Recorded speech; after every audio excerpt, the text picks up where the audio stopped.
Every evening, bar owner Zhao Feng makes cocktails for his customers. He opened this bar 20 months ago and never expected to turn a big profit. It's only a tenth the size of the business he used to run. Zhao used to own 15 machines as large as this. His factory exported thread to Egypt for making socks and underwear. But orders started to drop sharply in 2012 during the political turbulence in Egypt. By the end of 2013, Zhao had lost almost all his investment. He had too many competitors producing the same product, and there was too little demand. Zhao decided to shut down his factory. It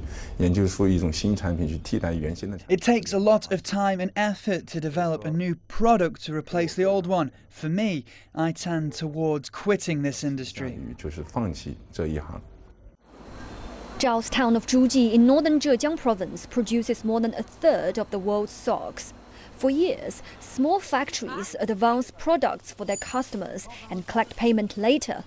When one factory fails to pay on time, others in the production chain snap.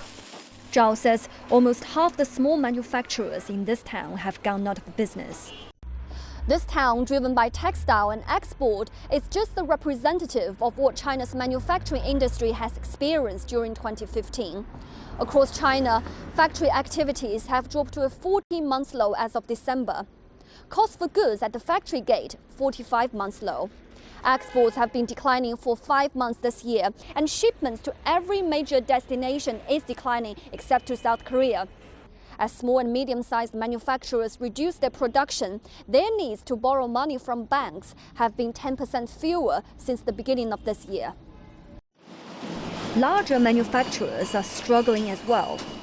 Elevator producer Shen Linfeng says his industry has been suffering from an oversupplied housing market. China's third and fourth tier cities have far too many new houses to be sold.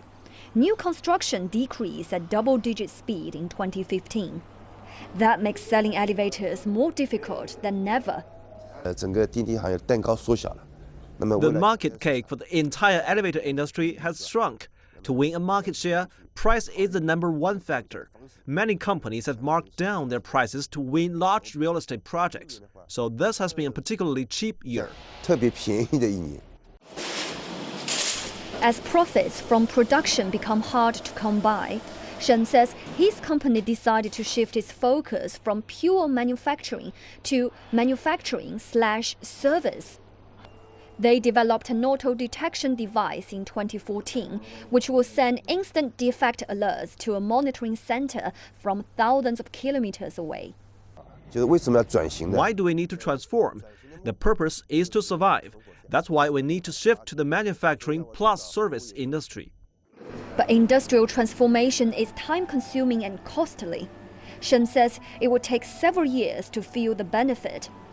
He and his industry peers are prepared to go through next few cold winters. As for Zhao Feng, he plans to open a larger bar before China's textile and export picks up again.